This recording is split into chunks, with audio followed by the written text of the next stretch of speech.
Salutations à tous et à toutes et bienvenue dans ce nouveau numéro du débrief du live de Zulu la 100 qu'il nous a donné, c'était hier, dimanche 14 septembre 2025, c'est à 19h, c'est sur sa page TikTok, Zulu la 100.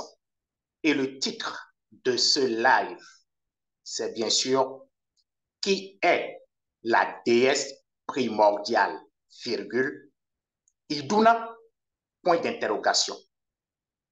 DS avec D majuscule, primordial avec P majuscule. Ce live percutant est encore la manifestation de l'amour de Zulu Lassan, qui lui-même est la manifestation de cet amour pour, n'est-ce pas, préserver ceux qui sont dans la marche de la sanctification, qui écoutent les enseignements et mettent en pratique, mais en même temps, pour sortir spirituellement ceux-là qui sont en captivité par rapport aux fausses croyances. Avant de continuer, quel est notre ressenti en un seul mot? Renversant. Terrible. Réjoui. Puissant. Rétablissement. Ébranlement. Rassuré. Oui, nous allons partir à l'introduction. Et par rapport à l'introduction, oui, nous allons nous arrêter. Qu'est-ce que nous avons pu retenir? Oui, Merci, Daniel. Merci, Abike. Déjà, j'aimerais commencer par dire, je me rappelle des propos de Zulu Lassan dans ses précédentes vidéos, lorsqu'il mentionne l'ignorance des personnes qui pensent que les formes parce qu'ils sont nés, ils ont trouvé des formes de religion, de soi-disant spiritualité, le kémétisme, les traditions. Ils pensent que tout ça, que toutes ces choses ont toujours été. Pourtant, il a toujours dit que bien avant ces religions, il y avait des formes de croyances et qu'il y en aura encore d'autres, bien après ces religions, qui vont disparaître avec le temps. Et c'est ce que nous voyons ici. Nous voyons que ces paroles sont en train de prendre effet parce que vous la savez aussi dans une facette, c'est un prophète. Et là, nous avons affaire justement, à une nouvelle tendance, religion, si on peut dire comme ça, croyance, fausse croyance, qui est en train d'émerger. Et on comprend par là que vraiment le monde occulte ne dort pas, parce que les démons ne dorment pas. Ils sont des esprits mauvais. L'esprit ne dort pas. Et ils travaillent parce que Zulu la sang est présente, Zulu la perturbe. Et vu que les religions sont en train de perdre leur essence, parce que les gens ouvrent les yeux par Zulu la sang, ils trouvent d'autres astuces pour maintenir les gens dans ce sommeil religieux et dans les fausses croyances. Donc, par là, vraiment, on, on atteste, en fait, ça atteste ce que Zulu la sang disait dans les précédents lives, comme il disait tantôt. Oui, effectivement, Bekina, seule la vérité libère. Hein. Quand on dit ici chaque fois qu'il faut sortir de toutes les formes de religion ou de fausse spiritualité, beaucoup n'ont pas encore capté. Parce que ce que nous apporte Zulu Lassan, c'est libérateur. Et avec cela, ça permet déjà même de détecter le faux. Alors qu'aujourd'hui, beaucoup sont là, dans les réseaux sociaux, on voit comment ils sont intrigués quand ils écoutent les fausses doctrines. Donc, en cela, moi, je fais encore un appel à ceux-là qui n'ont pas encore adhéré à ce message de pouvoir véritablement prendre garde. La première des choses que je vais marquer ici à la suite de ce que disait Bekina, c'est qu'il faut savoir qu'il n'y a pas de nouveaux démons. Les démons ou démons, ce sont ceux-là qui ont existé depuis avant le grand cataclysme. Et ce sont eux qui agissent jusqu'à présent.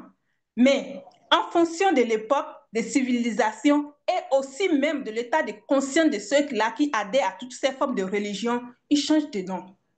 Et c'est en cela qu'aujourd'hui, nous avons véritablement assisté à ce live de soi-disant déesse Iduna. Mais on va voir encore vraiment de quoi il s'agit. Oui. À ta suite, en fait, là, on se rend compte que de nos jours, les gens, ils savent plus quoi faire, ils savent plus quoi inventer pour essayer de rallier les gens d'une certaine manière. En tout cas, il y en a qui veulent vraiment exister sur les réseaux sociaux, quitte à se faire passer, et consciemment, hein, pour ce qu'ils ne sont pas. Donc ce sont en gros comme des fous en liberté, des personnes qui consciemment en fait veulent amener les gens à la perdition. Et c'est quand même chaud. Zoulasson, dans l'introduction, il a vraiment bien détaillé l'histoire, hein, je dirais est-ce que je peux dire déesse même, parce que de ce personnage-là, de son ascendance, de sa descendance, des tenants, des aboutissants. Bon, lorsqu'on écoute tout ça, je vois pas en fait, ça sert à quoi? C'est quoi le but? Ça amène à quoi? C'est... Ok, bon, admettons que tu suives un instant cette personne-là, en fait, ça t'amène à quoi concrètement? Ça sert à quoi? Ça sert à rien. C'est juste du bruit, du bruit, du bruit, du bruit, et c'est toujours fait en sorte pour toucher une conscience, et là particulièrement chez les femmes. Donc là, en fait, c'est pour amener celles les déçues de la vie, celles qui ont peut-être gourmand jusqu'à... C'est ces femmes-là, en fait, qui sont en train de piquer pour les amener en disant non, c'est normal que tu sois dans cet état, c'est parce que l'homme est comme ci, comme ça, l'homme est comme ci, comme ça. Donc, attraper encore des personnes qui sont faibles, des personnes qui sont dans un état émotionnel assez préoccupant. Voilà. Donc, on voit juste que c'est récurrent, en fait. C'est toujours la même chose. Dans ces fausses choses-là, ils vont chercher à attraper les plus faibles, ceux qui sont dans un état émotionnel particulier. Et là, présentement, c'est par rapport à la femme. Et donc, c'est terrible, en fait. Oui. À la suite de ce que vous avez dit aussi, ce qui m'a interpellé ici, c'est vraiment, de la façon, il y a longtemps, il nous avait fait part, en fait, comment le monde occulte déjà utilise les femmes pour essayer de déstabiliser, on va dire, les choses. Et là, le fait qu'on voit encore on va dire, ce mouvement-là, essayer, comme Bekeke dit, tu disais, justement, prendre les plus faibles, mais néanmoins les femmes, mais on va encore utiliser les femmes pour manifester, je vais dire, une forme de désordre, en fait. Et ça, en fait, on voit que le monde occulte, la manière comment ils avaient procédé, on va dire, il y a longtemps, c'est-à-dire qu'ils vont reproduire, mais d'une autre manière, la même chose. Mais pour toujours attraper les plus faibles d'esprit, comme Bekeke disait, pour les amener vers cette perdition-là. Mais là, le fait qu'ils utilisent vraiment les femmes, je trouvais ça vraiment terrible, c'est ce que je disais tout à l'heure, c'est terrible en fait. Quand on lit un peu ce qui se dit sur ça, là, c'est chaud quoi. Moi, ça m'a fait quand même peur quand on voit comment les gens ils peuvent suivre des choses comme ça en utilisant la faiblesse des personnes. Moi, je trouvais ça vraiment très très chaud. Ouais, à ta suite, Carmela, ce qui est encore plus alarmant ici, c'est le fait que ce soit une femme noire que le monde occulte utilise pour véhiculer ce poison-là, je dirais, parlant de la religion. Et on comprend également que le manque de science, le manque de connaissances n'est pas bon pour l'esprit d'homme livré à lui-même. Parce qu'en cela, on voit que cette doctrine-là s'attaque, comme vous avez dit, aux personnes faibles d'esprit. Ces gens qui ne sont pas affermis, ces gens qui sont comme des éponges, qui absorbent n'importe quoi, qui sont en ballottage à tout vent de doctrine. Et pourtant, dans Kalatambale, il y a un passage qui m'a beaucoup marqué où Essombe dit que notre prédication, qui est aussi un enseignement, ne repose ni sur l'erreur, entre parenthèses, ni sur les motifs impurs, entre parenthèses, d'égarer les autres, ni sur la fraude. Donc, ici, on comprend que ceux qui se laissent entraîner dans ce brouillard-là, je peux appeler, c'est parce que ces gens-là n'ont pas un esprit déjà de logique, n'arrivent pas à raisonner, n'arrivent pas à comprendre le principe des choses, poser les questions sur le pourquoi et le comment de chaque chose. Mais ce qui est bien, c'est qu'avec Zulu Lassan, à cette époque, lui qui détient la connaissance des anciennes religions même, qui ne sont même plus connues de cette époque, Il nous amène à comprendre véritablement où est-ce qu'il faut placer les pieds, comment est-ce qu'il faut marcher, afin de fermer la porte à tout poison qui peut venir contaminer notre foi.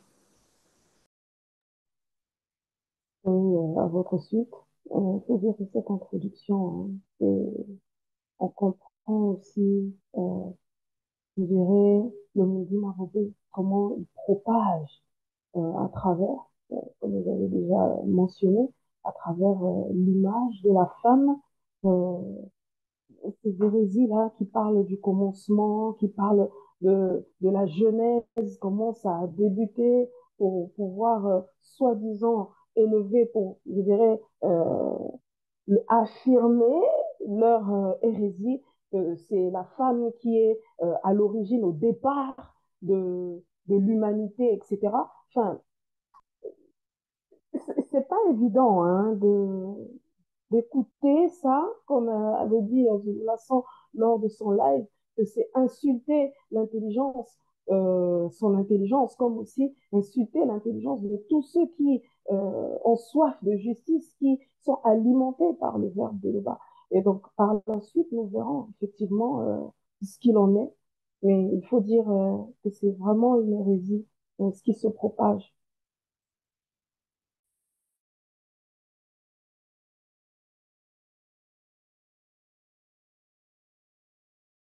Oui, merci, Moueto.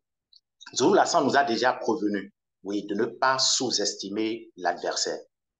Et c'est ce que je comprends ici parce que, au premier abord, on peut se dire, en fait, c'est bon par rapport à l'éclairage que nous avons déjà avec les enseignements de Zulu Lassan, on peut se dire que, en fait, c'est une distraction et en fait, ça n'a pas d'importance, mais c'est Zulu Lassan qui sait en réalité la teneur, l'envergure que peut prendre, n'est-ce pas, une forme, n'est-ce pas, comment on appelle, de fausse croyance.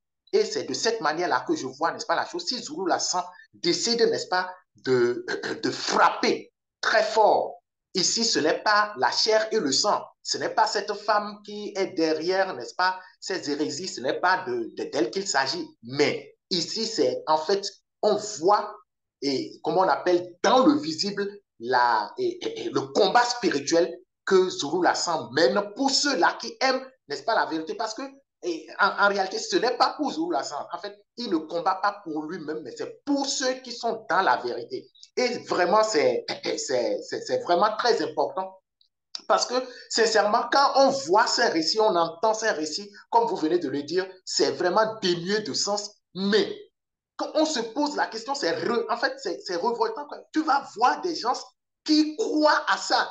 Mais il faut dire, c'est une grâce.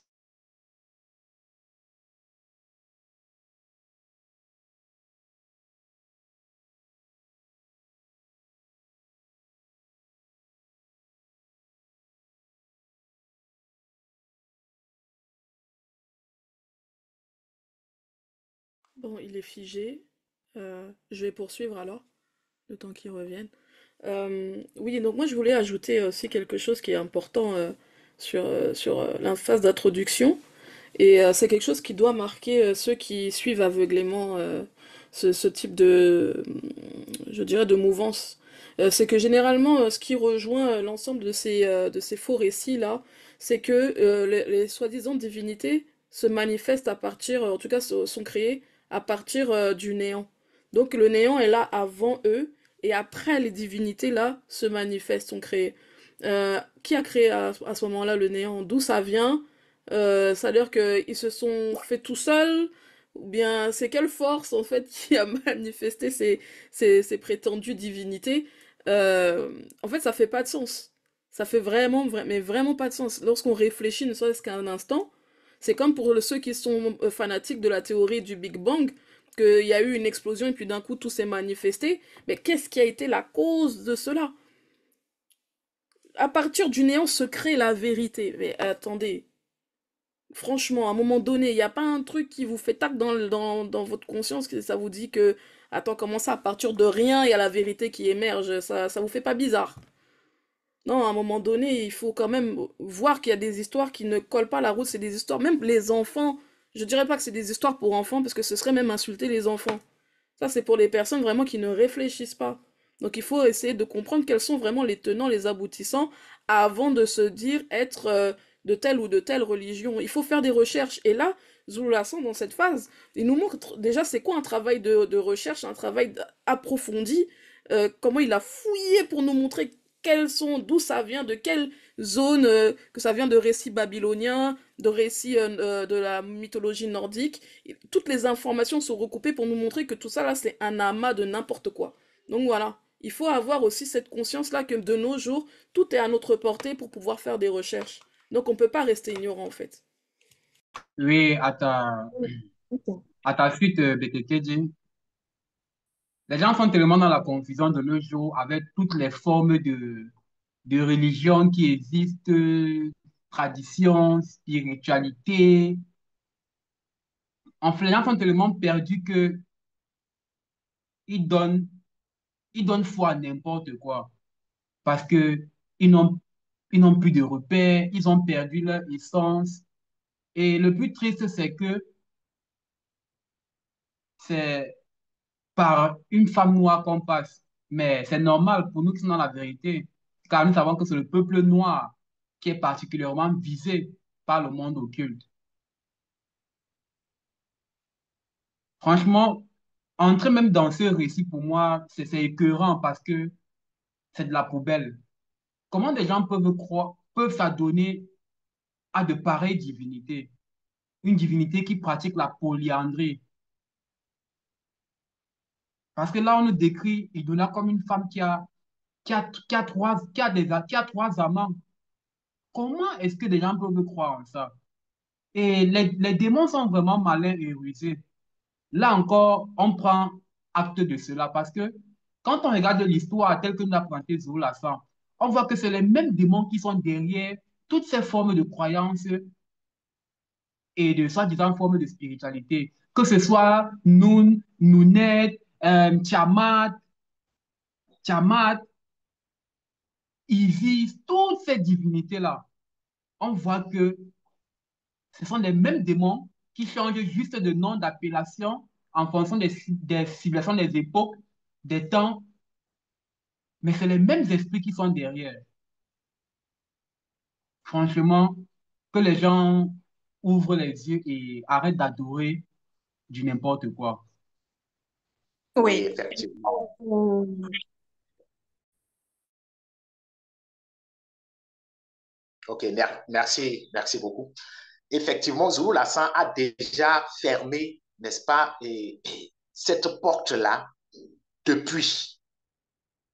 Donc, par rapport aux agitations occultes, n'est-ce pas, par rapport à ceux qui veulent marcher dans la vérité, en, en ouvrant, n'est-ce pas, notre conscience pour que nous puissions savoir que, en fait, toutes les religions sont fausses. Et c'est manifesté contre, d'abord, premièrement, le peuple noir. Et c'est cela qu'on voit véritablement. Et Bekina vient, n'est-ce pas, de mentionner ça. En fait, on va prendre aussi, n'est-ce pas, des noirs pour faire croire que, bon, voilà, et retourner, n'est-ce pas, à vos croyances ancestrales. Non. Zulu Lassan nous a déjà fait transcender, n'est-ce pas, la conscience. Pour tous ceux qui suivent, n'est-ce pas, les enseignements, on n'a pas besoin. Le fait déjà même de mentionner, n'est-ce pas, que c'est une nouvelle religion, c'est vrai, on n'a même plus besoin, n'est-ce pas, de parler sur ça. Mais Zulu Lassan précise toujours. S'il revient, en fait, c'est toujours pour ceux-là que, en fait, ils sont pris par ignorance, c'est-à-dire ils sont victimes, donc il faut les sortir, n'est-ce pas, de cette captivité. C'est pour cela que Zulu Lassan vient faire, n'est-ce pas, ce live, et c'est pour cela que nous exhortons pour tous ceux-là qui écoutent vraiment de prendre en considération ce live qui est vraiment libérateur. oui, merci Damien. Oh, oui, ça c'est le côté spirituel, ça c'est vraiment très très important. Mais en même temps, Zulu Lassan nous a révélé que avant que le monde occulte n'agisse jusqu'à ce niveau, tel que ça se passe là avec cette femme, il y a eu des portes d'entrée. Et c'est en cela que moi je voulais aussi faire appel aux parents. Parce que c'est quand même une fille, une jeune fille qu'on voit là, qui est en train de raconter ces hérésies-là. Mais avant que l'information là ne soit publiée sur les réseaux, qu'elle commence par délirer de cette façon, ça a quand même commencé quelque part. Et en ce moment-là, moi, je voyais déjà que avec la correction physique, on pouvait arrêter aussi quelque chose sur elle. Quand elle commence déjà par raconter ce genre de récits autour de ses parents ou bien même de ses amis, mais une bonne correction, on l'enferme quelque part, on la frappe correctement, ça pouvait aussi réduire l'influence de cette demande-là. C'est en cela qu'il faut véritablement veiller à ce que les enfants écoutent. Quand ils commencent par dire des choses qui ne vont pas, vraiment, il faut les arrêter et les apporter tout de suite ce qu'il faut pour arrêter toutes ces choses. Donc, franchement, c'est déjà quelque chose de très, très important parce que, en ce qui concerne même le récit, là, ce n'est même pas la peine vraiment de. Il n'y a rien de bon à dire. Mais merci à vous. Je vais aller dans la continuité en prenant cette partie-là de ce vide sorti la vérité. Je nous la sens, je nous la sens qui nous a apporté, je dirais, ce terme qui est il n'y a qu'une seule vérité. Il y a plusieurs vérités, ce n'est plus la vérité. Et on se rend compte hein, durant cette introduction-là qu'il y a vraiment un problème d'identité. C'est-à-dire que les personnes qui adhèrent, qui approuvent, comme par exemple cette demoiselle, bah, sont en quête d'identité, ne savent pas qu'ils sont réellement. Voilà pourquoi, même à travers leurs mots, à travers leurs raisonnements, bah, sort ce genre d'hérésie. Parce que faut dire vrai, la vérité, grand V, ce qu'il présente là, c'est pas la vérité, donc c'est impossible. Et la vérité, grand V, est au-delà de toute réalité. Donc, lorsque on se met devant une caméra pour propager des hérésies, pour propager une confusion, il faut juste se rendre compte que c'est dangereux. C'est dangereux. Il n'y a qu'une seule vérité. Il n'y a pas plusieurs vérités. Donc, se remettre vraiment en question, se demander réellement qu'est-ce que je dois faire dans mon existence. Si on n'a rien à faire, il faut aller travailler.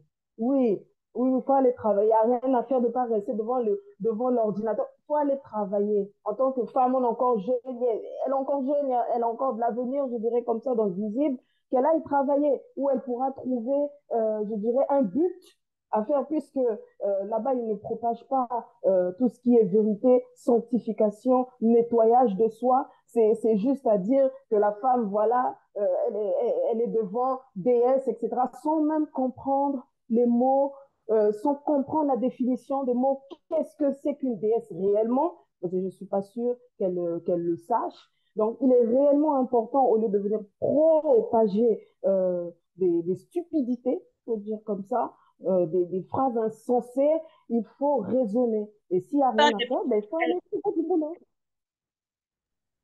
Oui, moi aussi, ce qui m'a interpellée ici, c'est par rapport à, comment dire, vraiment le monde occulte. Je voyais ça en fait, comment on montre, c'est comme si on voulait montrer dès le départ qu'entre l'homme et la femme, il y avait une division. Le fait qu'elle se fâche, etc. et tout, ça m'a rappelé Lilith et Adam, tout ça et tout, comme Jules Lasson nous a présenté il y a quelques temps de cela par rapport à son live. Mais en fait, on veut nous montrer qu'au départ, là-bas, c'est-à-dire qu'il y avait déjà cette forme de division là. Alors que on verra ça après, mais parce que ce n'est pas du tout la vérité en fait. C'est-à-dire que ceux qui écrivent là, ceux qui alimentent on va dire les récits là, c'est-à-dire qu'ils mettent des graines là derrière qui font que depuis là des civilisations, des générations, générations, générations et jusqu'à notre époque là, maintenant on veut sortir, on va dire on va dire autre chose maintenant de fruits de là-bas. En fait, toujours pour emmener cette forme de division et ceux qui sont faibles d'esprit, comme on avait dit tout à l'heure déjà, en fait, ils vont accepter cela, que c'est une forme de normalité, que dès le départ, il y avait ce forme de rejet, il y avait ce forme de, on va dire, de favoritisme, tout ça. Mais en fait, au final, ce n'est pas du tout la vérité. Et moi, c'est ce que je vois ici, en fait, c'est que vraiment, on sème cette discorde-là depuis le départ, dans leur récit en tout cas. Et ça, je trouvais ça vraiment très, très dangereux, quoi. Ouais, je vais Oui, aller. Vas-y, Paul, vas-y, excuse-moi. merci Bekekedi. Comme tu l'as dit, Bekekedi, la connaissance est une arme qui nous permet non seulement de nous protéger, également de défendre même notre foi. Parce que avec la démonstration que Zulasan a faite, il nous montre que même pour nous qui sommes dans la spiritualité, il ne suffit pas de dire que nous sommes dans la vérité pour défendre notre foi. Parce que lorsqu'on sera face à ceux qui sont dans les fausses doctrines, qui vont apporter ce qu'on voit avec ce récit, ce copier-coller-là, il faut avoir les arguments. Il faut aller, comme tu as dit, la fouiller et regarder pour pouvoir démonter et ébranler leur fausse doctrine. Donc, avec Zoula, on nous fait comprendre qu'il faut travailler pour que notre intellection puisse grandir, pour qu'on puisse être affermi dans notre foi. Et il a dit quelque chose, il a dit que le terme créé est réservé à Tété, unique créateur vrai et véritable. On comprend encore par là que ceux qui disent qu'ils sont des créateurs, j'ai créé telle chose, j'ai fait cela, non, ce n'est pas le terme approprié. Parce que le seul créateur, c'est Loba. Et aussi, on comprend là que le néant, la notion du néant les échappe. Ils ne comprennent pas que le créateur, l'Oba unique, vrai et véritable, vit inexplicablement hors de toute réalité, même au-delà de la non-existence. Ça veut dire que l'Oba, lui, n'a pas besoin d'être dans sa création. Il est hors de sa création. Et Zula nous a révélé que derrière le néant, il y a une entité, l'entité du néant. On voit que leur divinité a une naissance.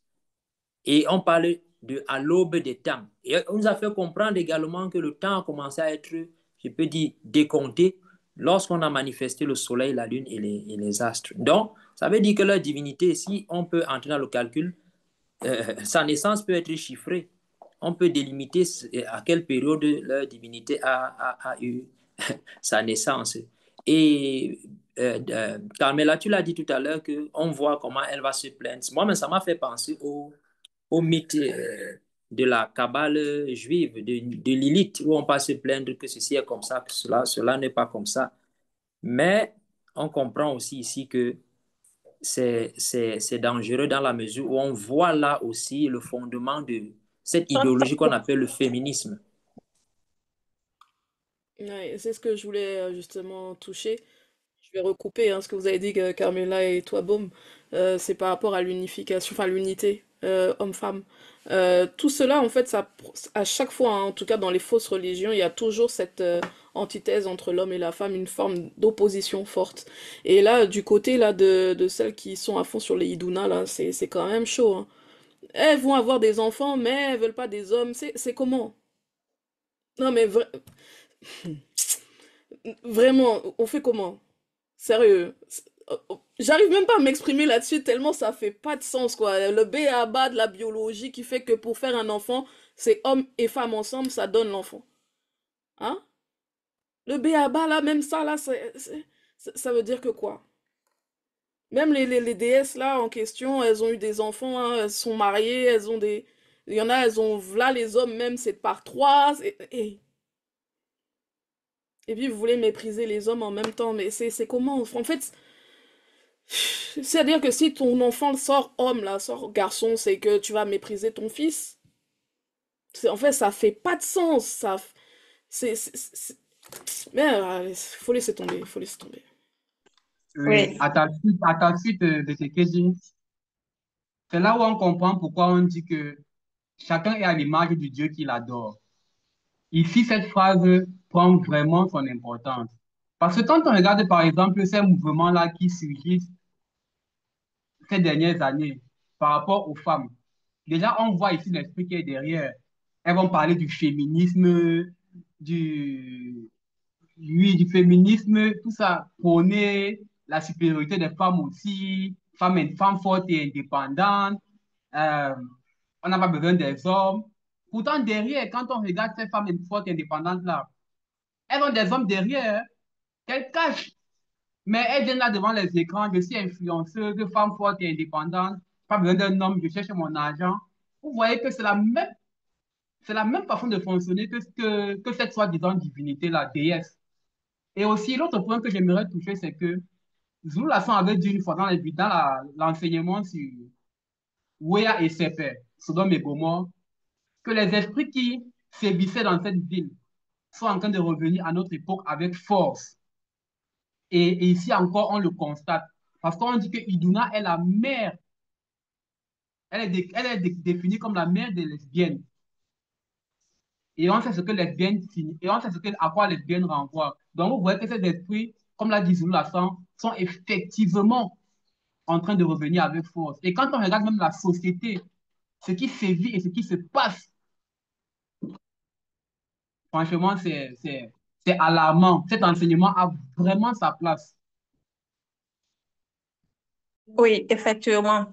Moi, je comprends que tous ceux-là qui adhèrent ou bien qui vont adhérer à cette croyance-là ou bien à cette religion-là, ils sont déjà vaincus spirituellement, astralement et même physiquement par le monde occulte. Parce que déjà, s'ils se sont retrouvés là, c'est parce qu'ils n'ont plus d'estime de eux-mêmes. Donc, ils sont déjà complètement atteints, comme vous avez si bien souligné. Mais en plus de cela, on va leur promettre encore une terre promise quand elles vont quitter la réalité divisible. Et c'est en cela que ça devient encore très dangereux. Ça veut dire quoi? On va les créer les paradis à part ou comment? La discrimination est aussi une forme au fait, genre, c'est la femme, c'est la femme. Alors qu'on sait que tout ça, ça n'a même pas de sens. Parce que la femme n'a pas été créée premièrement. Il y avait déjà l'homme bien longtemps avant même. Mais c'est quel genre de récit ça? Donc franchement, il faut sortir de tout ça, hein. Sérieux. Oui, beaucoup d'hérésie, effectivement. Parce que on dit en même temps que cette déesse, n'est-ce pas, est une bâtisseuse.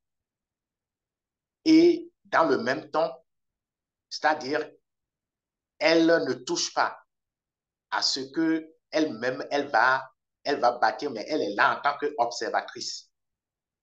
Mais on n'explique pas comment ça se passe. Et ce que j'ai remarqué encore, je me demande même pas si cette femme, parce que Zulu Lassan a dit qu'elle a mélangé beaucoup de choses, si elle n'écoute même pas, n'est-ce pas, déjà les enseignements pour, c'est-à-dire piocher encore et manifester, n'est-ce pas, son mensonge. Parce que, mais, elle parle également, n'est-ce pas, de confronter, n'est-ce pas, la fille qui va naître, et je pense de Iduna, ou bien la fille Ezuli, la confronter au mensonge. En fait, peut-être pour voir en réalité, pour qu'elle puisse prouver, n'est-ce pas, la vérité. Là encore, on voit, n'est-ce pas, ce Jéhovah qui met à l'épreuve, qui essaie, qui tente pour voir, n'est-ce pas, comment sa créature, n'est-ce pas, va se... Donc, en fait, cette religion entre griffes n'est pas en réalité nouvelle, comme Zulu Lassan l'a précisé, mais c'est pratiquement, en fait, c'est juste qu'elle a ramassé beaucoup, n'est-ce pas, comment on appelle, de fausses doctrines qu'elle a mélangées pour préparer, on va dire, ça, entre griffes, sa propre sauce. Et c'est vraiment dommage.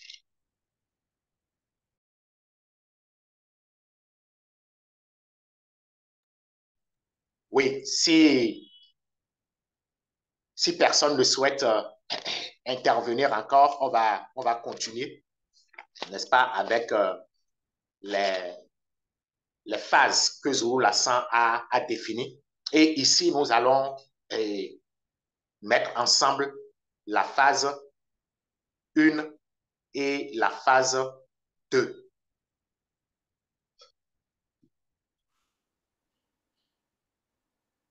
Donc, nous allons mettre ensemble la phase 1 et la phase 2.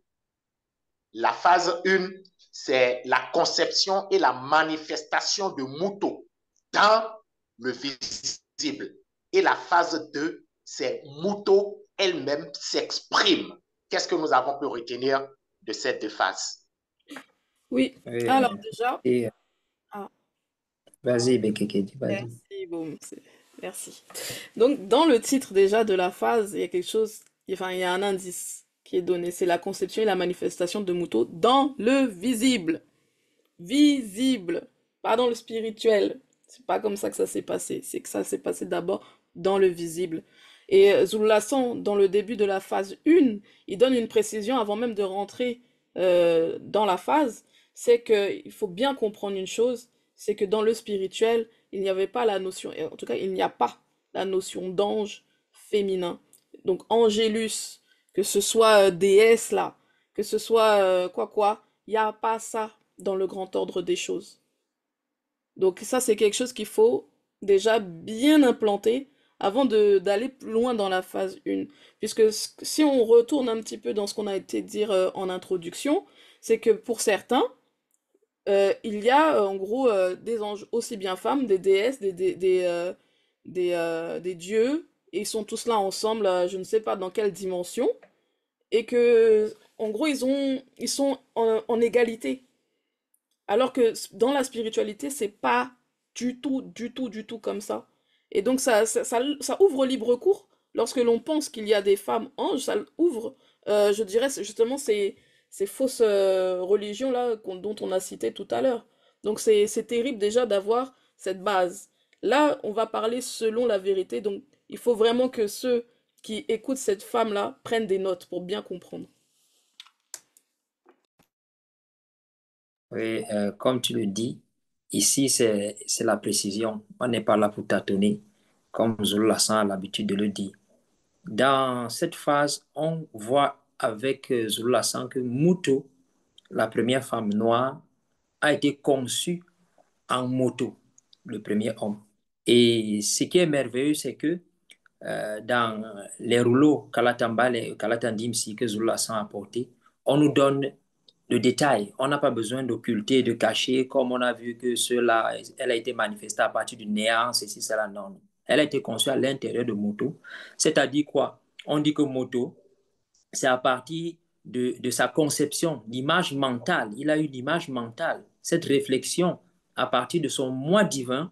C'est à partir de cette pensée-là que les entités du grand ordre des choses ont vu, et Zola s'en expliqué, que c'était après observation de l'animalité qu'il a eu cette conception-là. Et on a maintenant extirpé Muto, on l'a matérialisé à partir de, de l'esprit, de l'âme et du corps de Muto. Donc, elle n'est pas issue à partir du néant, à partir du rien, comme ce faux récit-là de Iduna qu'on veut nous faire avaler, qui ne passe pas. Donc, ici, dans la spiritualité, on nous fait comprendre que Moto lui-même, en tant qu'entité qui s'est dépouillée, Muto n'était pas n'importe qui.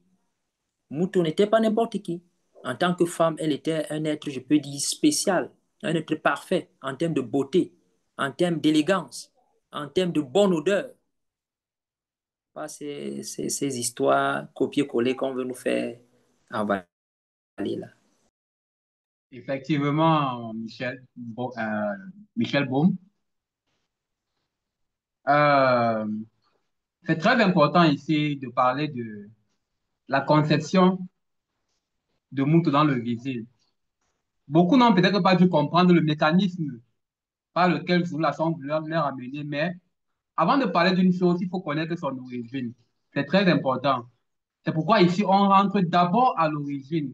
Et l'origine même, c'est moto, premièrement. Pourquoi? Parce que, comme tu l'as dit, Michel Baum, nous savons que moto est une entité supérieure qui a connu le dépouillement avant d'être manifestée dans l'astral. Et ici, tel que nous le voyons, c'est de moto, de son esprit, de son âme, donc de ces trois êtres qu'a été conçue Muto, la première femme, la mère de tous les vivants. Et donc, Muto sort d'un être supérieur. Ça veut dire qu'en gros, elle aussi est un être supérieur. Donc, cette phase nous renvoie déjà à la généalogie de la personne même de Muto en tant qu'existence dans le visible. Et c'est là qu'on Oui, comprend bien que, je dirais, que j'ai pu comprendre dans cette phase, l'état de conscience de certaines femmes qui manifestent, je dirais, qui prônent le féminisme, ce terme-là, révolte, elles sont réellement révoltées du fait que l'homme est premier et que la femme est sortie de l'homme. Et ça, c'est cet état de conscience, hein, quand on voit bien les choses, quand on observe, je dirais, dans la société, qui révolte ces femmes-là. Et on verra bien plus tard, ce terme révolte, ce n'est pas pour rien que ça a été manifeste à ce moment-là pour pouvoir chambouler, je dirais, l'identité de la première femme à qui il faut donner tout son respect pour pouvoir, je dirais, manipuler la conscience des femmes, donc leur faire comprendre que ben, c'était vous avant. Et là, ça pousse encore à piétiner, je dirais, l'identité, l'image, le respect qu'il faut donner à l'homme. Et c'est dommage, je dirais comme ça, parce que lorsqu'on présente bien la conception et la manifestation de Muto dans le visible, en temps normal, pour une femme censée, même non initiée, faut dire comme ça, devait être heureuse de savoir que, mes minces, la première femme est sortie de l'esprit d'une entité à part entière, quoi. C'est pas donné. Au jour d'aujourd'hui, il faut concevoir, le bébé sort, mais on nous fait comprendre que notre mère, la première, était sortie carrément de l'esprit de Moto avant la chute et non après. Donc, elle avait toute, je dirais, sa vertu en elle. Elle n'avait rien perdu. Elle était encore parfaite. Il ne faut qu'apprécier, il ne faut que aimer cela, il faut approuver que le fait de sortir de l'homme, c'est une grâce aussi, parce que c'était un choix hein, de Moto, hein. Il ne faut pas oublier, hein. C'était un choix de Moto. Donc, même, quand bien même elle était là pour accompagner Moto, c'était quand même le choix de Moto. Oui, merci, Moueto. Je vais continuer. En fait, ici, et Zulu Lassan, n'est-ce pas, nous montre, nous rappelle encore qu'il y a un seul créateur, unique, vrai et véritable. Remarquez que dans la fausse doctrine, n'est-ce pas, de Iduna ou quoi, en fait, si on remarque bien, il y a plusieurs, en fait, qui ont créé. À un moment donné, on se dit, et ils disent que, en fait, il y a quelque chose qui s'est créé. Là, ça n'a pas de sens, comme Zulu Lassan l'a mentionné. Mais ici, c'est-à-dire, on nous montre la véritable spiritualité. Certes, Moto, c'est une entité à part entière qui s'est dépouillée. Mais quand il a, c'est-à-dire manifesté Muto en lui, dans son imagination, il sait qu'il a besoin, n'est-ce pas, de l'aide pour, n'est-ce pas, sortir cette tête-là. Ce n'est pas lui qui va manifester lui-même. Non, ça n'a pas de sens. Et c'est en cela que c'est la manifestation de la volonté de Loba, qui est unique créateur, qui va faire sortir Muto par Mutatedi. Donc, c'est vraiment important. Et là, quand on regarde de près, même cette doctrine, en fait, il y a aussi cette fausse théorie qui veut que, en fait, l'homme soit son propre et créateur, parce qu'il y a des courants, n'est-ce pas, qui passent comme ça. Bon, il n'y a pas, en réalité, pour eux, c'est l'homme qui est son propre créateur. Donc, il n'y a pas quelque chose après lui. Donc, c'est lui son propre, en fait, ils vont dire, son propre Dieu. Et c'est dangereux, en fait, cette doctrine-là. Mais dans la spiritualité, ce n'est pas ça. Il y a un seul créateur, c'est l'Oba, unique créateur. Oui, c'est Loba qui est l'unique créateur. Et on voit bien cela ici, que même Moto, en tant qu'entité, par qui même Moto a été manifesté, lui-même, il n'a pas pu observer comment cette extirpation s'est manifestée. On lui a voilé cela, ce mécanisme-là. Et pour poursuivre, on voit ici que cette femme qui a été manifestée, c'est une bonne personne. Non seulement qu'elle connaît son identité, qui elle est, mais à aucun moment elle ne manifeste une forme d'orgueil. Elle reconnaît son appartenance de Muto aussi et de Moto aussi. Mais ce qu'on voit aujourd'hui avec ces femmes-là qui sont sous l'influence du monde occulte, elles vont venir manifester une forme de supériorité ou bien de particularité ou bien de plus d'importance que l'homme. Non. Moto, notre mère à tous, la mère des vivants, elle n'a jamais manifesté ce comportement-là. Elle a été une femme soumise. C'est vrai qu'à un moment donné, il y a eu des problèmes. C'est vrai qu'à un moment donné, elle a été séduite. Mais par ce que vous êtes en train de reproduire aujourd'hui, vous simplement, vous êtes alimenté par la sémence de la fausse doctrine. C'est tout. Oui, moi, ce qui m'a marqué, pardon, ici, c'est, on montre en fait déjà dans le verset 109 là, le vrai sentiment, en fait, je dirais, qui a animé Moto, l'homme, la base, pas ce qu'on veut nous montrer là. C'est-à-dire que lui, il avait ressenti avec, on va dire, fascination, joie, la complicité et les sentiments qui émanaient, on va dire, des êtres qui étaient là. Ça, c'était le vrai sentiment, en fait. Il n'y avait pas cette division-là. C'est ça, la vérité. Moi, j'aime ça, en fait, ce qu'on nous montre ici, là. C'est pas la division, le discorde que maintenant on veut nous planter, on va dire, une fausse théorie, là, pour que les personnes y rentrent dedans. Mais alors que la vérité même, c'était pas ça. C'est-à-dire qu'avant même que la femme ne soit manifestée, l'homme même était déjà animé d'un sentiment de fascination, de joie par rapport à ce qui se passait autour. Donc, pour moi, quand je méditais là-dessus, je me dis, mais forcément, ce qui va arriver après, ce qui va manifester après, portera le fruit, parce qu'on sait qu'il a reçu une initiation après des entités. Donc, forcément, ça portera, on va dire, cette semence-là. Donc, ça, on va dire, ça enlève la théorie que elles, du moins, qu'elles veulent mettre en place là, ce que ce verset-là nous montre, quoi. Et moi, je trouve ça très important quand même, parce que il y avait l'amour, quoi, il y avait l'importance, il y avait l'unité. C'est pas la division comme on veut nous faire croire enfin, à d'autres personnes en tout cas qui sont encore dans la faiblesse. Ouais. Je vais continuer dans ce qui a touché à Biquet par rapport à la soumission surtout. Parce que c'est quelque chose que beaucoup de femmes en fait ressentent et comprennent mal surtout. Et les hommes aussi, parce qu'il y en a beaucoup qui vont vouloir que les femmes soient soumises, mais ils vont faire ça d'une manière comme si, je veux dire, c'est abusif. En fait, ça n'a absolument rien à voir avec la soumission de moto par rapport à moto. C'est pas une soumission, je dirais, rapport dominant-dominé, avec le fouet, avec l'homme qui frappe sa femme, ou bien qui lui manque de respect, qui va avoir les chisas, qui va... Non, c'est pas ce comportement-là, et puis que la femme ne doit rien dire. Si l'homme, par exemple, prend plusieurs femmes, elle doit juste accepter, elle doit être soumise à ça. Non. Quand on parle de soumission, on parle de respect. On parle du respect du droit d'aînesse, parce que l'homme est venu avant la femme.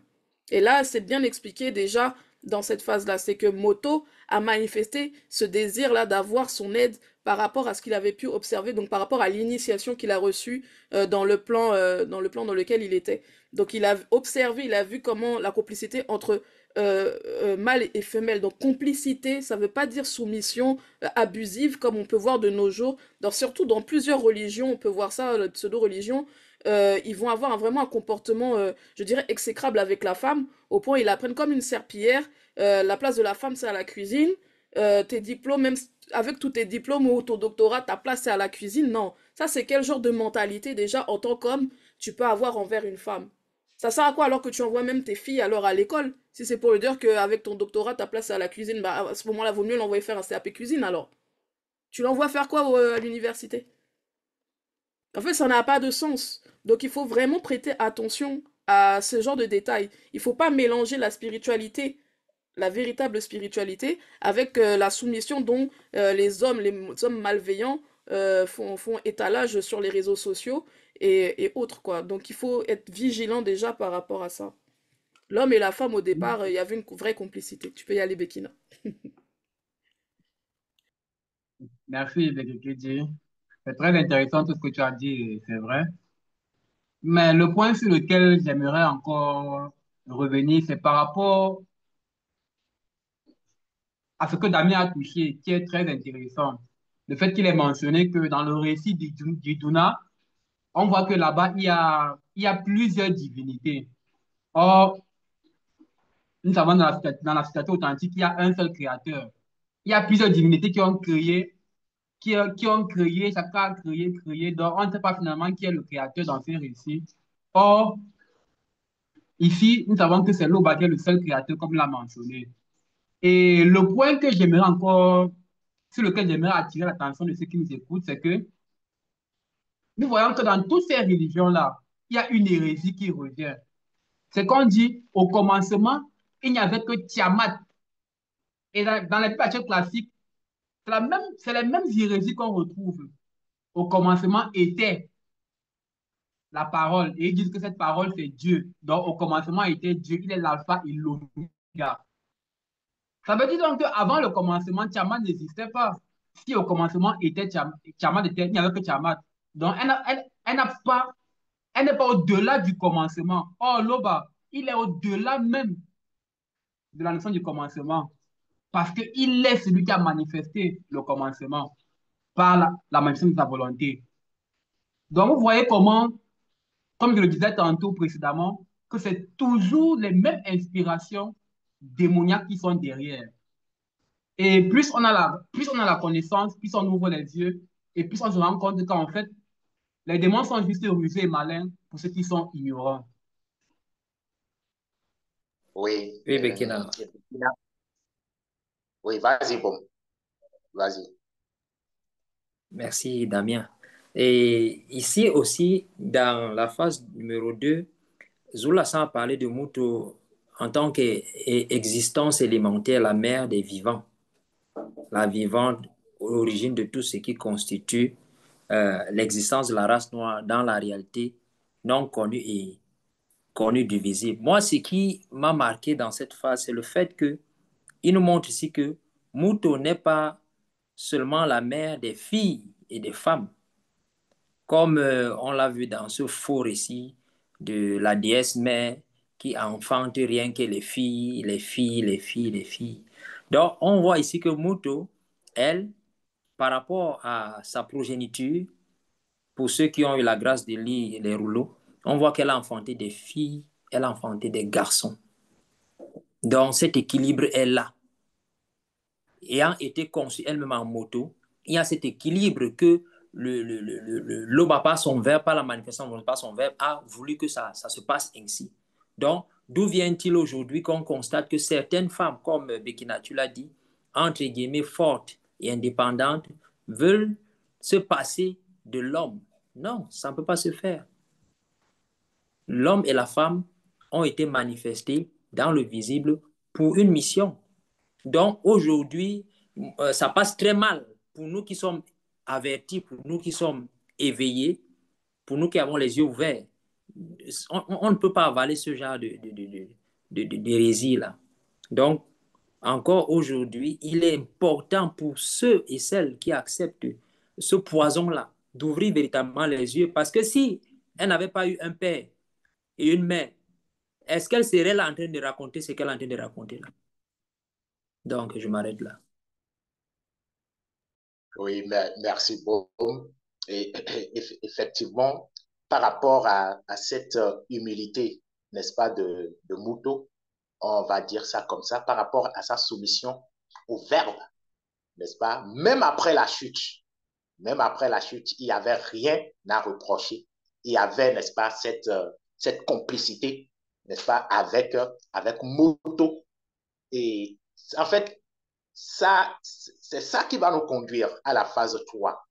Parce que là, quand une femme, c'est-à-dire pénètre cette conscience que, en fait, c'est d'abord l'homme, selon la vérité, bien sûr, comme vous l'avez dit, ce n'est pas pour écraser, mais ce droit d'aînesse, lorsque la femme pénètre cela, donc il y a la phase 3 qui nous révèle en fait ce qui attend réellement, n'est-ce pas, et les filles et les fils de Muto et de Muto. Donc, c'est en cela que Zulu-Lassan a donné, n'est-ce pas, le titre de origine de la première déesse en tant qu'esprit, avec E majuscule.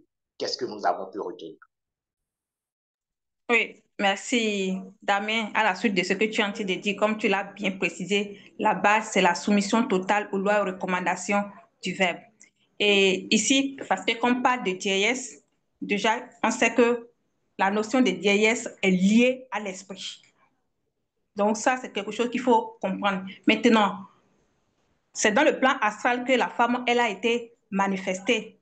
Et là, elle n'avait pas encore hérité cette facette en tant qu'entité du grand ordre des choses. Non, puisque c'est dans le plan astral qu'elle a été estimée. Mais ici, on nous montre que avec sa soumission, même après la chute, comme je l'avais mentionné de l'autre côté, lors de la phase précédente, ici, on voit qu'elle a été soumise. Et cette soumission-là lui a donné la félicité.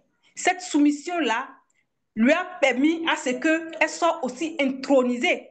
Parce que dans le plan visible, c'est aussi une forme d'initiation pour elle.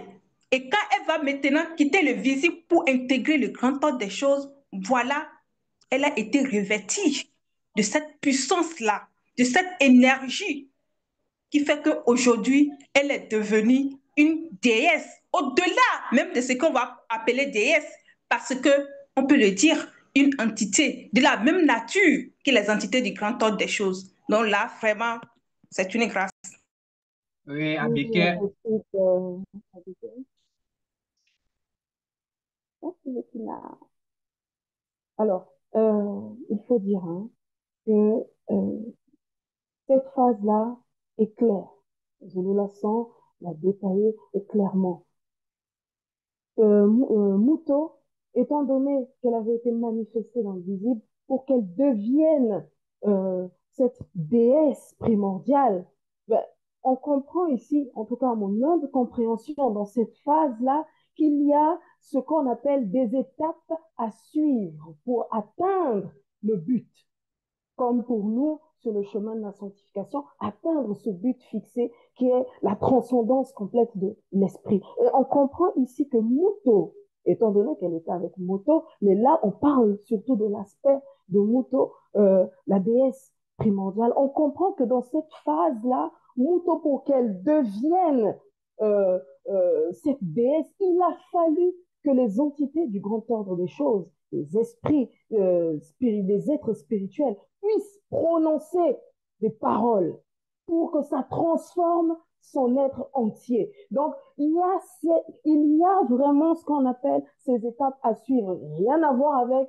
ce que nous avons eu de la soi-disant Iduna déesse qui, voilà, elle était déjà là et puis bon, elle raconte qu'il y avait le vide et ensuite la vérité apparue, la vérité témoigne de ce qu'elle voit. Enfin, vous voyez, il y a vraiment une différence au niveau des récits que la vérité proclame, déclare, et ce que ben, l'hérésie ben, raconte, quoi, histoire de, comme on dit, hein, on racole quelques petites paroles pour former un petit bout de propos.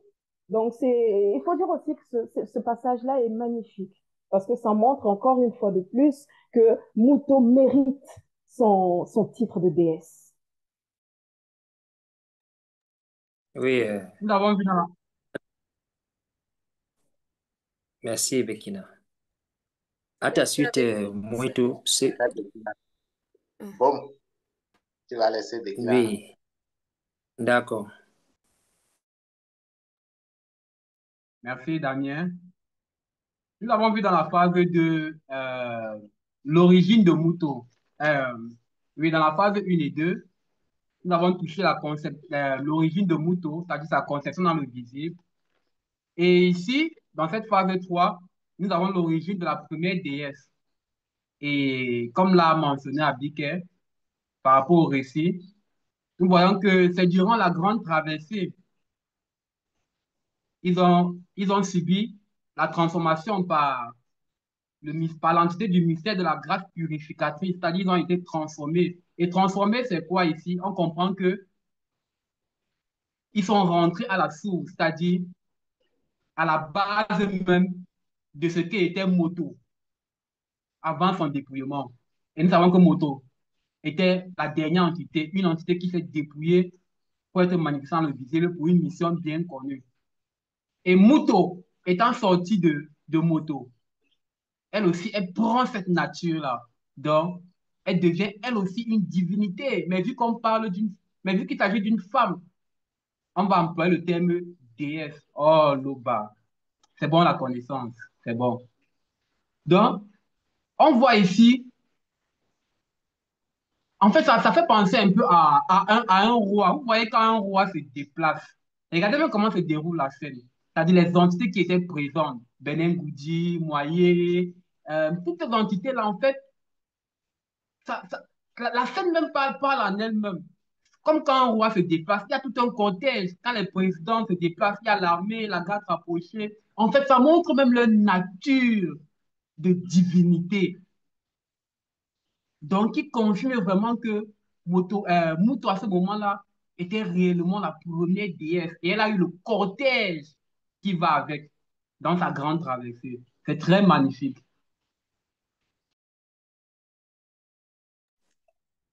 Oui, c'est très magnifique et ceci nous amène davantage à considérer euh, là où nous sommes, la vérité que nous avons acceptée, et l'initiation que nous subissons et véritablement travailler pour que euh, cette initiation-là porte des fruits. Ça nous amène à considérer que nos parents, parce que avec grand P, je le dirais, ne sont pas n'importe qui, parlant de Moto, qui est au-delà de la divinité, et de Muto qu'on nous fait comprendre qu'elle est une déesse avec grand E, elle mais également au-delà de la divinité.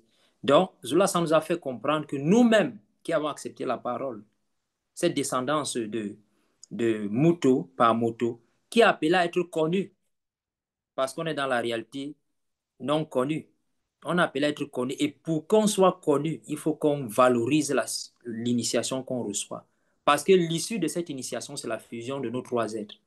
Donc, on fait comprendre que nous également, avec cet ADN spirituel que nous avons en nous, nous devons laisser la parole agir pour que nous puissions aussi bénéficier de cette nature-là.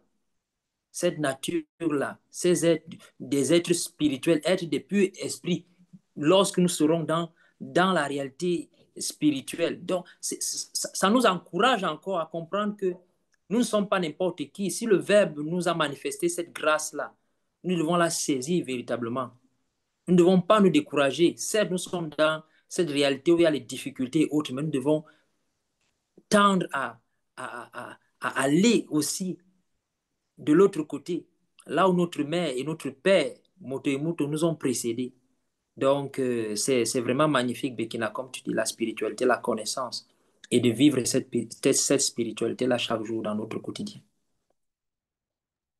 Oui, moi, ce que je trouve vraiment remarquable ici, c'est vraiment la manifestation de l'amour là qu'on voit par rapport à Muto. Parce qu'on a vu ce qui s'est passé, tout ça et tout, mais par d'où on voit encore l'importance de la soumission. Justement, à travers cette soumission-là, elle a eu cette grâce de pouvoir intégrer, d'avoir, je dirais entre guillemets, ce titre de déesse-là.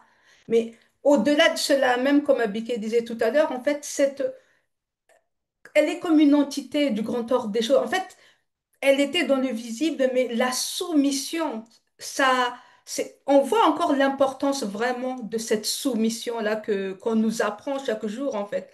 C'est-à-dire que si on est vraiment fidèle aux lois et aux préceptes du Verbe de l'Oba, c'est-à-dire qu'il y a cette forme, je dirais entre guillemets, de récompense, mais on n'est pas là non plus pour chercher la récompense, mais atteindre justement le but, atteindre la sanctification, se dépouiller. Mais on a vu à travers, en fait, justement, je veux dire, entre la manière comment notre mère Mouto a, on va dire, a avancé, je veux dire comme ça, dans son processus, dans le visible.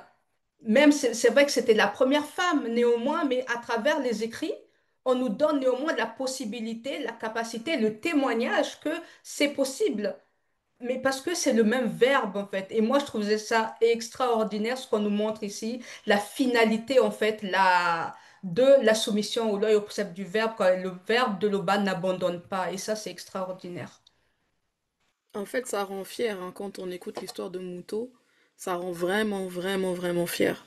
Ça n'a rien à voir avec l'histoire d'Ève dans les Bibles classiques, hein, il faut vraiment le dire. Là, quand on entend l'histoire de Mouton, on voit que c'était une grande combattante, parce que malgré le fait enfin, malgré ce qui s'est passé à un moment donné, Donc le fait qu'elle ait flanché, on va dire ça comme ça, elle n'a pas lâché. Elle a tenu bon dans la sanctification, dans l'initiation. Et cette ténacité-là qu'elle a eue, ça ouvre la voie pour que nous-mêmes, femmes, on puisse atteindre un niveau spirituel suffisamment élevé pour entrer dans le grand ordre des choses par notre soumission au verbe de Loba. Donc c'est un modèle. C'est un modèle d'exception, ça n'a rien à voir avec ce qu'on peut entendre là comme bêtises là sur les réseaux sociaux, celles qui ont des trois hommes, des trois bagues, que trois mariages, qui détestent les hommes, ouais, ça n'a rien à voir. Là, on ressent vraiment cette pureté. Et c'est pour ça que elle mérite en fait tout simplement. Elle mérite. Il faut le dire, dans la spiritualité, ça on avait déjà eu à le toucher dans les précédents débriefs, c'est le mérite. On n'entre pas dans le grand ordre des choses comme dans un moulin.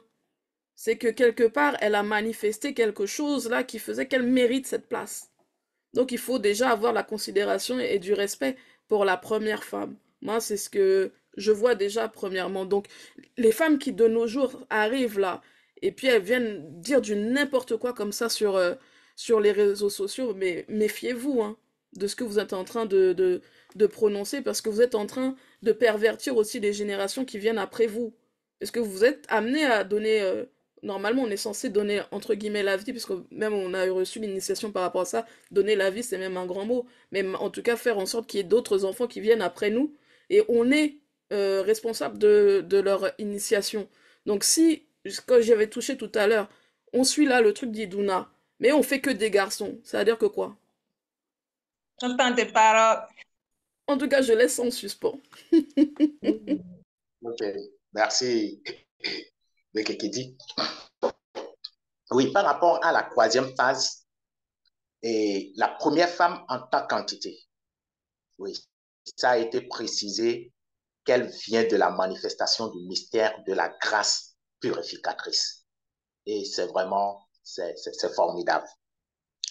Et le mystère de la manifestation de la grâce purificatrice vient de la manifestation de la volonté de l'Oba. Donc, c'est là que l'on comprend aussi que, comme nous l'avons dit tout à l'heure, Muto, elle-même, elle a agi par rapport à la soumission, aux lois et aux recommandations du Verbe. Même après la chute, comme nous l'avons précisé. Et elle, c'est-à-dire cette relation, elle a gardé avec son mari. Cette complicité, cette joie n'a pas été entachée. Contrairement, n'est-ce pas, c'est-à-dire à la doctrine de Iduna, où en fait, ce sont, on va dire, c'est comme si c'est une doctrine des femmes dessus. Des femmes dessus, n'est-ce pas, par rapport à, c'est-à-dire à l'homme qui, en fait, veulent manifester une forme de vengeance. Mais dans la véritable spiritualité, le premier homme et la première femme sont restés unis jusqu'à la fin, jusqu'à quitter, n'est-ce pas, le visible, et que Muto puisse, n'est-ce pas, devenir ce qu'elle est devenue, la manifestation, c'est-à-dire en tant qu'entité. Oui, Damien. Et, et maintenant, vu que le monde occulte elle a pour pervertir toute notion spirituelle, on voit ici dans la phase 4 que ils veulent amener l'effet contraire. Maintenant, ils vont parler de déesse, de déesse pour pervertir. Okay, nous allons évoluer dans notre débrief. Et cette fois-ci, nous allons passer à la phase 4 que Zulu Lassan a intitulée la première déesse en tant que démon et son origine. Qu'est-ce que nous avons pu retenir par rapport à cette phase? Là, on va rentrer dans le dur, justement, on va comprendre un petit peu là, ce qui se passe dans les coulisses Et le pourquoi du comment, pourquoi il y en a beaucoup qui sont séduits justement jusqu'à prétendre être issus de telle ou telle déesse ou être envoyés par telle ou telle déesse ou voilà. Là, Zullassan est clair dans cette phase et il va nous donner l'origine même de ces choses-là. Euh, il faut déjà savoir c'est quoi un démon hein, pour pouvoir bien comprendre et c'est quoi une démone. Euh, on va aller donc dans Muketi. Là, Zullassan nous a bien aiguillé pour nous faire comprendre que les anges déchus ont eu à avoir des relations sexuelles avec des femmes noires. Et la résultante de ces rapports, et je précise anges déchus du troisième ordre, euh, ça a donné naissance donc aux démons et démones.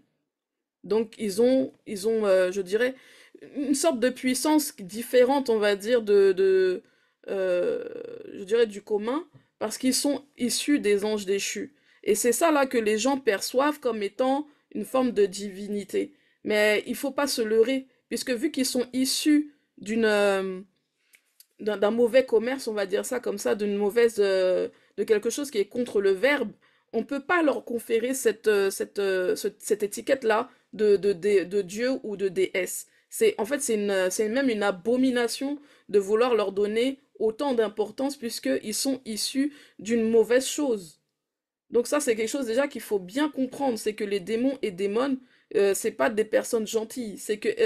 Parce que souvent même dans les dessins animés, on essaye d'arnaquer les enfants avec cette notion-là que les démons peuvent être sympas, etc. Non, là, ils sont issus du mal, carrément, il faut le dire. Donc il faut bien comprendre déjà cette base-là pour comprendre la suite. Tant de pas. Ouais. Oui, le PPG à ta suite. Et c'est là, comme j'avais dit au départ, le nom de révolte, c'est-à-dire Pungu. Euh, Dans cette phase-là, Zululassan a bien détaillé, je dirais, ce qui s'est réellement produit. Parce que là, comme il veut avoir une hiérarchie de mère, grand-mère, etc., on fait bien comprendre ici que Pungu, cet ange déchu, l'un des Bamuloloma, Bungulanais, du troisième ordre, avait eu une relation sexuelle consentante avec un mammifère marin, qui ensuite a donné ces deux démons hybrides, je dirais mâle et femelle. Donc là commence, je dirais, la base déjà d'une de leur doctrine, pour commencer ainsi, et on comprend pourquoi au jour d'aujourd'hui, ben, ces femmes-là sont réellement révoltées. Parce que on voit bien hein, l'ancêtre a pour nom, je dirais en traduction, révolte. Donc, ça irrite, ça les irrite, ça les dérange complètement ben, de comprendre que ben, l'homme est censé être premier en guise de droit d'aînesse. Donc là, la troisième phase là, c'est pour dire aussi à ces personnes-là qu'il faut faire vraiment attention à qui vous donnez les titres de divinité, de déesse, de Dieu. Il faut savoir vraiment où est-ce que vous mettez votre parole, à qui vous donnez votre parole, parce que là, on vous fait comprendre que c'est la confusion totale lorsque vous prenez ce chemin-là. Oui, je vais juste me corriger parce que j'ai fait un gros lapsus lorsque je me suis exprimée. Ce n'est pas les anges déchus du troisième ordre avec les femmes noires, rien à voir, c'était avec les animaux. Et précisément, donc, comme tu as touché la moito, pour les premiers avec les mammifères marins. Merci. Merci de Kéké pour cette correction.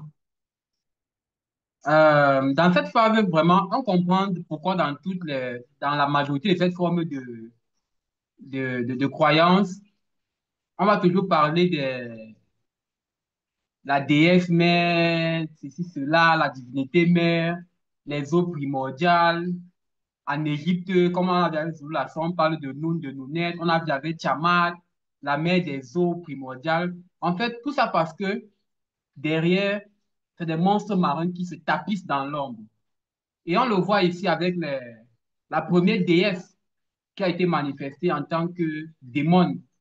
Et vous avez parlé de son origine.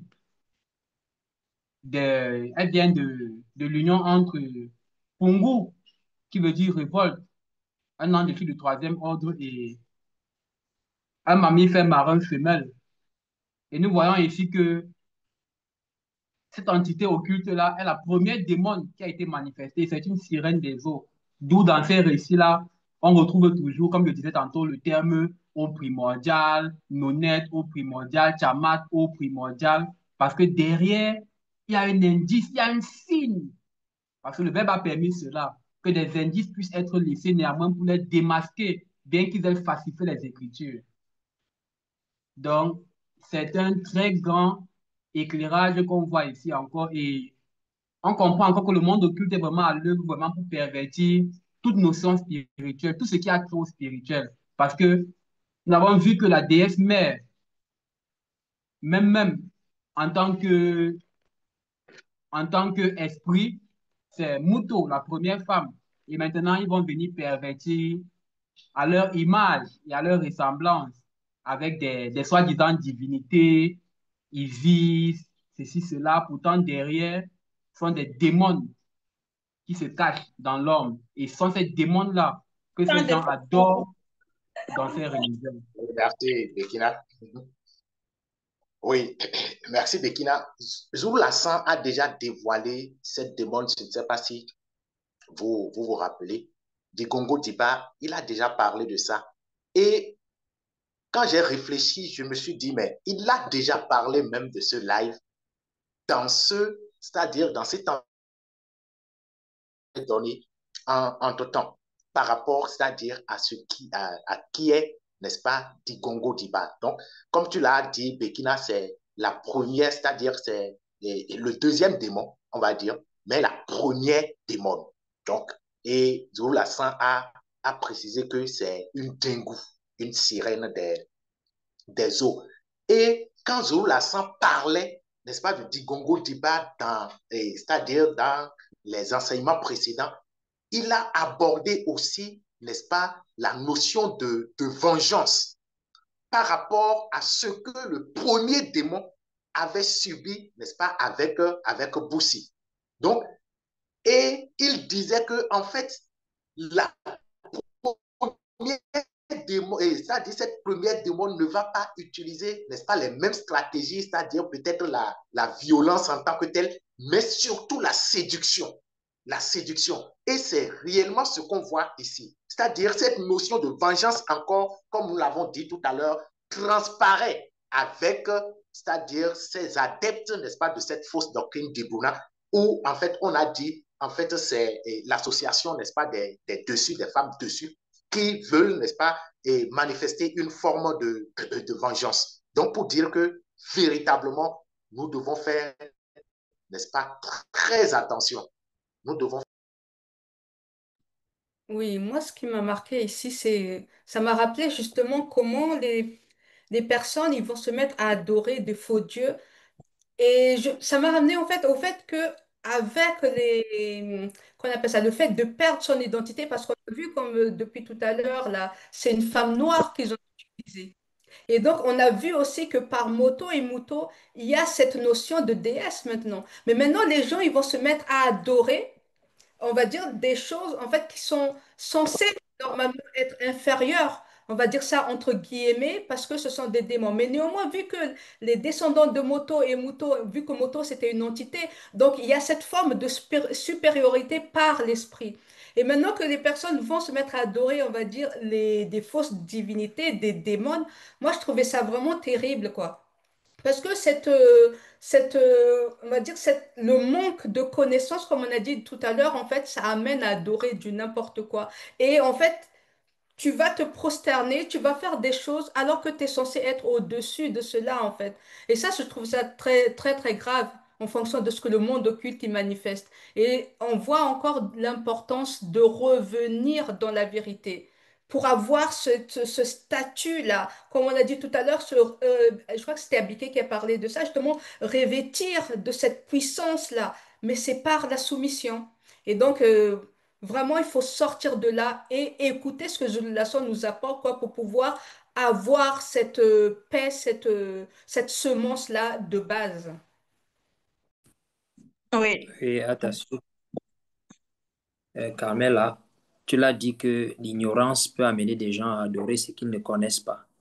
Et nulle part ailleurs, en dehors d'ici, avec la vérité que Zola apporte, on a eu ces détails, comme tu l'as dit, Bekina, de façon aussi claire sur la naissance des démons, leur nom, Dingongon Diba et Ngongwangandola Lemba.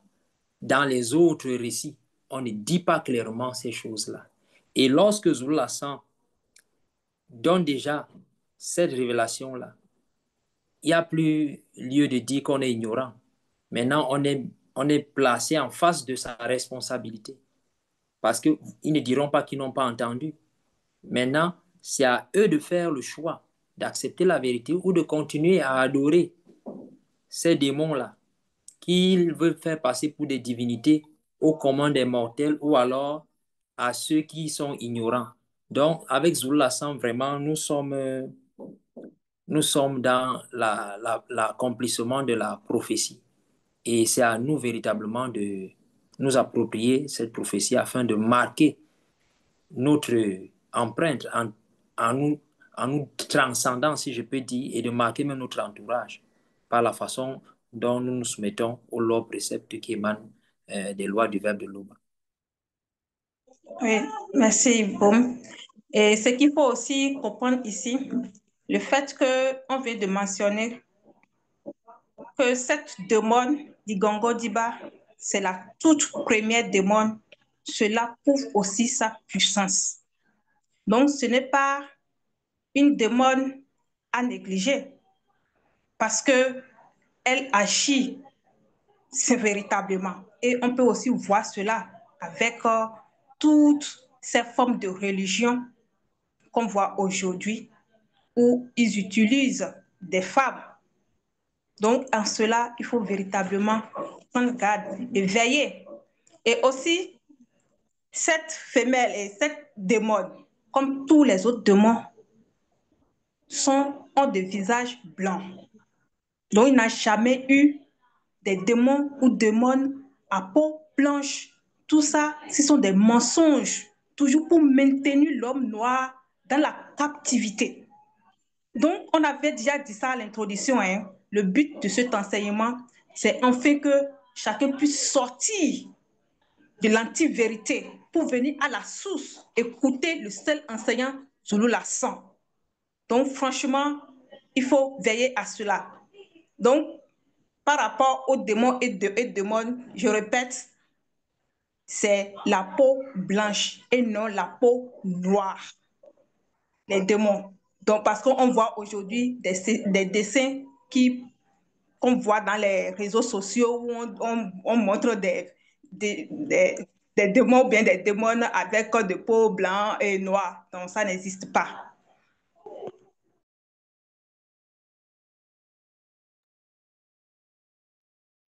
Effectivement, Abigail, et nous allons terminer avec ce débrief et rappeler aussi, n'est-ce pas, Belair 2 et 28, qui dit, ma présence dans le visible n'était point appréciée par Digongo Diba, comme à cette époque, n'est-ce pas, Digongo Diba ne va pas supporter la présence de Zulu Lassan.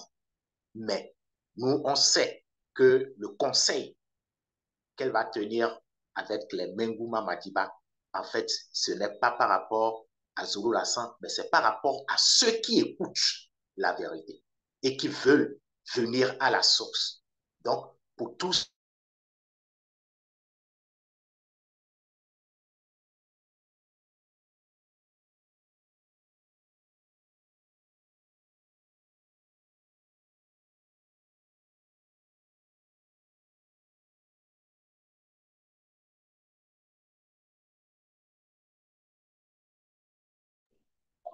OK.